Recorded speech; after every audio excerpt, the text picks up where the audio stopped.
everyone, welcome to another Tyranid Tactica. Today we're going to talk about the 6th edition Codex. Finally got a hold of it, had a chance to do up the video here and give you guys my initial thoughts and a quick review. So starting off, we're going to take a look at the Codex on a whole, just do a general overview on how it's changed.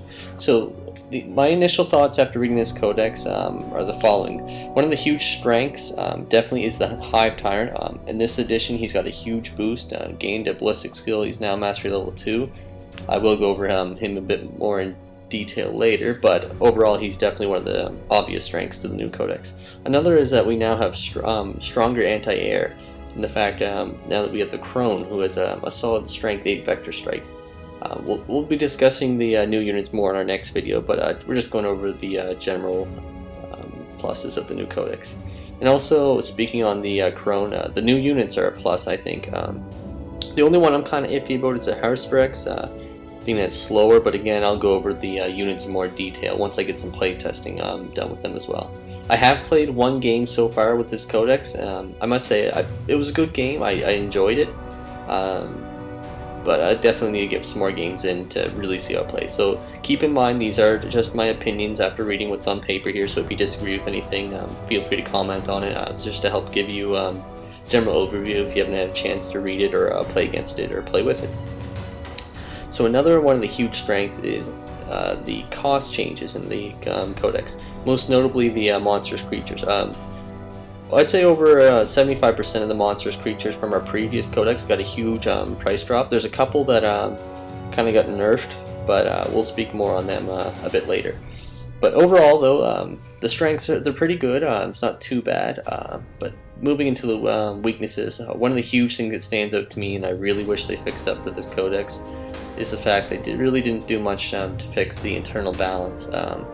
Overall, with the initial look at this Codex, it's not a strong looking Codex, I'll admit that. I'm honestly not too pleased with it, but I mean, what can you do? It is what it is, and we'll have to work with it, so it's definitely going to take some time to find some good combos. Although there are parts that are written good, don't get me wrong, but on an overall look, it's kind of a weak Codex, and it's not very imaginative and doesn't really have that Tyranid feel. That even though the 5th edition was pretty mono build, it had a bit of a Tyranid feel to it. But moving on to the weaknesses, one of the huge weaknesses now is Synapse. Not Synapse itself, but the fact that instinctive behavior charts have changed. There's now 3 options. There's Feed, Hunt, and Lurk. Now there's a table for each of these instinctive behaviors now, and what you do if they're out of Synapse and they fail their leadership, you roll in table, and it's 1 to 3 it's something, 4 or 5 it's another thing, and 6 it's another thing. So now if you roll a 6, you do kind of get a boon.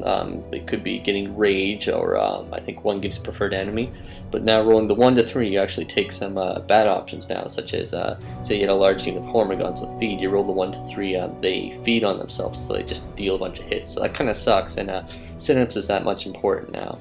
And it's also kind of a weakness too. It's, our Synapse creatures were kind of limited on what's a solid choice in the Codex to field. Warriors haven't changed, which again, the internal balance kind of a hit to us. But I mean, it is what it is, and unfortunately, it's what we have to work with. So yeah, they didn't really fix anything with Warriors. They're still toughness 4, 3 wounds. Price is the exact same. They literally didn't do anything. So again, that goes back to the not so imaginative side of this Codex. Looking at a couple of the weaknesses that stand out to me, is the speed. Now is a huge speed's a huge weakness that we now have. Being to the fact that we lost, and actually this kind of ties into my last point, loss of units.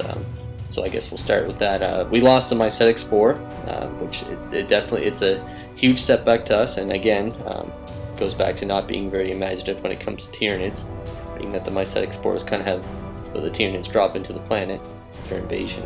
So yeah, it kind of sucks losing that. Definitely it's going to make our army a lot slower and a bit more predictable, whereas you get the spores before and you could kind of drop in and surprise your opponent, as in they might not know what you're going to bring or what style of play you're going to bring. So I think that's going to set us back a bit, but you never know what's going to come out. There are rumors of supplements. I know one's rumored for Gene Stealer, so who knows what we'll get for that. It'll definitely be interesting to see what they do for that. But overall, again, our Codex kind of feels kind of bare bones, being that we lost Mycetic Spore, a couple other units we lost, Young Girl, Gene Stealers, the Doom of Valentine, and The Doom of Valentine was strong. He's gone. I get it. I can't complain about that. He was an extremely overpowered unit. He was fun to use, but I mean, obviously probably wasn't too fun to play against. So the removal of him I understand. The loss of young girls, I don't quite agree with that. It's definitely unfortunate that we lost them. But hopefully again with the supplements, maybe we'll see some young girl gene stealers in the future. You never know what they might come up with. So on a whole, Codex, it's kind of bare. I mean, there are definitely a lot of good things about it. Like there are strengths to it. I think this is definitely going to be a Codex that we need to play with and get a feel for it. Like especially since there's cheaper monstrous creatures, you can bring Karn effects now for much less. Same with the Tyranids effects, and there's a couple of ability changes that have come in. But we'll talk about some notable changes near the end of the video, and plus in the other videos we're definitely going to go over all the new units once I actually get some playtesting. So again, remember, this is just my initial thoughts after reading the Codex. This is just taking a look at what's on paper. If you'd like to discuss more, please toss a comment in there, and definitely can talk more in the next video about the Codex, and hopefully I'll get a chance this coming weekend to get some more games in and see how it plays out. So on a whole, it's not a strong Codex, but it's not a weak Codex. It's definitely gonna take some place testing to see how it stands. Now that we've had a look at the general overview, we're going to go over 3 more important things in the Codex: Biomorphs, weapons, and powers. So starting out, we're going to take a look at the Biomorphs in the Codex. So a few of the notable changes here is Biomorphs now, they're a bit higher cost on some of them, which in the end kind of offsets the point decreases in some of the smaller units, say Gaunts and Hormagaunts, Termagaunts, Gaunts. So okay, it's kind of different that they did that. I don't really understand that. Nothing's really changed with them. They're still poison, say adrenal glands and toxin sacs, still furious charge. Although adrenal glands do give fleet now, which is a bit of a bonus, so I can understand the point increase there. And one other thing is they're kind of low on variety. They didn't really add too much with the Biomorphs. They added flesh hooks, which is great, but I think only warriors can actually take them, so that's kind of hurting us a bit. But overall, the Biomorphs not too creative. Really not a lot of variety in terms of upgrades we can give out. There definitely are a few new things, such as bio artifacts, which they're kind of hit and miss, but we'll go over them in more detail in the next video. So taking a look at the weapon options now. So on a whole, weapons didn't really change too much. The biggest thing to note is a loss of ability on several of the weapons, or I guess with Tyranid weapons on a whole.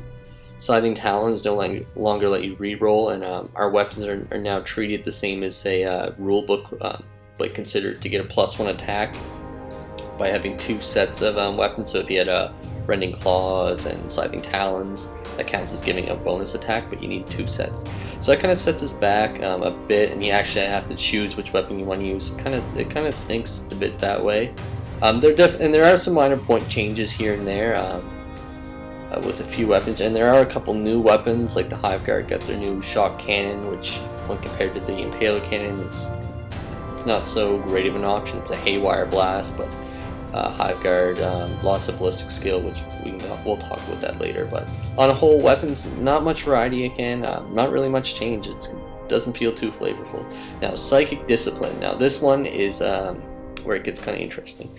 So Tyranids now lost the access to the rulebook powers, and you see BRB there, that just stands for basic rulebook. So yeah, we've lost the access to a rulebook power, so it takes us away at Biomancy, which clearly was every Tyranids player's best friend, well, most players, and we have our own set of psychic powers now, our own discipline powers of the Hive Mind.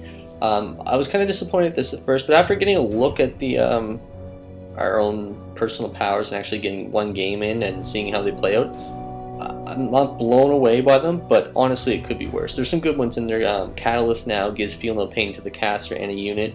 The Whore is actually kind of a cool one. Leadership test, -2, well, pinning check, sorry, and then target spin. So it can be good for those gun lines. On the whole, powers definitely, they're not bad. They're not crazy, but I think they are where they should be, so pretty happy about that. So now we're going to take a look at some notable unit changes. So definitely one of the huge things that stands out to me in this Codex is the Hive Tyrant. So going over his strengths, he's definitely way more versatile now. Well, to a degree he is. He's versatile while on the table, but in an overall build, not so much, but we'll get into that in just a second. Speed is still definitely one of his strengths with wings.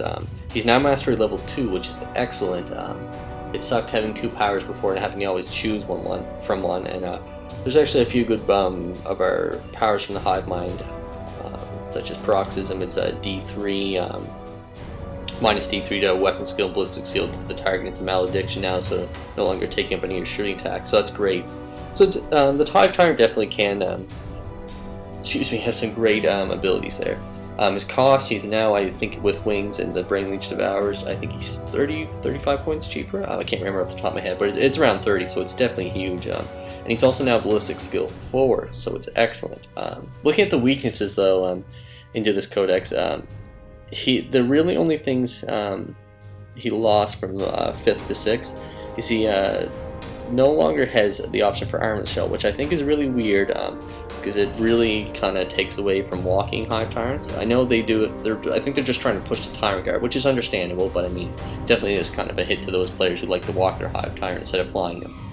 So into that, there's minimum builds. It's pretty much just the flying Hive Tyrant. Weapons on a whole haven't changed, so the Brain Leech Devours are the way to go.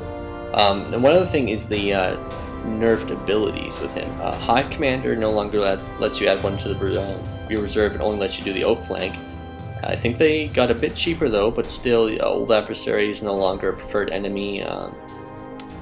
In shooting, it's only actually close combat. So on a whole, Hive Tyrant, not too hurt by this codex. He's doing pretty good. I definitely wanted the better changes between the two, a few of the actually notable changes. So the next one is the Moloch. So now the big change with the Moloch is the fact they can now do 2 Terror from the Deep attacks. I'm not too blown away by it, but it definitely makes the Moloch more feelable. And the way it works with the 2 Terror from the Deep, he does the initial attack exact same as before, but now if he doesn't kill the targets, he actually hits again, and then if he fails to kill them, all the targets again, and be placed and not have a unit within 1 inch. It doesn't push units away now, so you got to kill what's there to be legally placed on the table. Now, if you don't kill them, you roll the mishap table, which it's a hit or miss with the Moloch, because again, that goes to his weaknesses there, that he's a bit unreliable. Because if the Moloch gets placed by your opponent on the mishap table, it kind of sucks, because he'll be out of somewhere, or he'll just get blown to pieces, or he'll just be in the back corner doing nothing.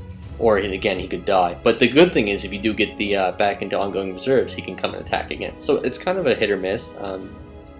He's I think 60 points cheaper, or some 30. I don't know. It's a notable difference. So it definitely makes him fieldable. He's not the most reliable unit, but now actually bringing one, you have a good chance of him doing something. The loss of Hive Commander kind of hurt us, but we are allowed to use, say, fortification. So you could bring that Aegis defense line and use that, but we'll talk about tactics more and about the Aegis defense line fortifications in the next few videos.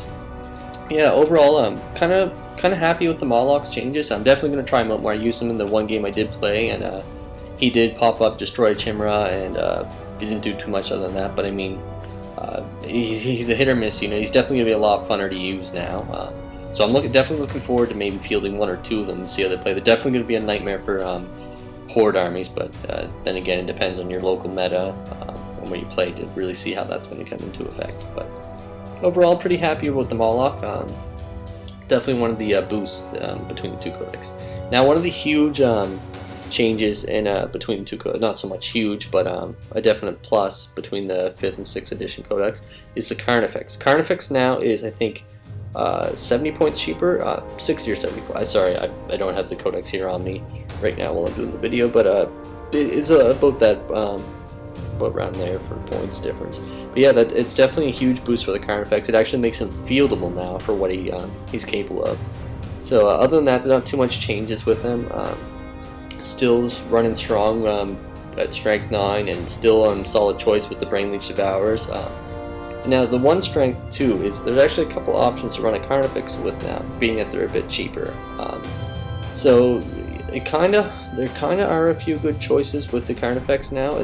I haven't play tested them myself, but I have been doing some reading from people that I've been playing with them. They've had some success running even close combat Carnifexes up, being that they're a bit cheaper, and you can give them fleet now with the adrenal gland, so that's good.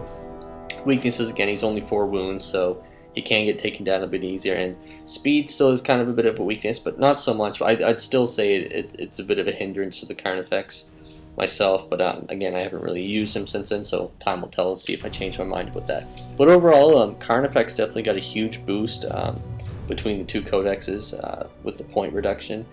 I definitely think it's going to be a solid contender now for that heavy support slot. There's also a lot of contenders for the heavy support slot now, so it'll be interesting to see. But at the end of each of these videos too, I am going to be doing notable unit changes, so I know there's a lot more than just the current effects, Tyrant, and Moloch, but at the end of these videos I plan on doing 2 or 3 of them, or 2 or 3 more videos. At the end we'll discuss some notable changes, and there's definitely more to come on what units have changed. So thanks for watching. I know it was a bit long to have me ramble on here to you, but I hope you learned some new things about the new Tyranid Codex and gave you a bit of insight to what to expect with them.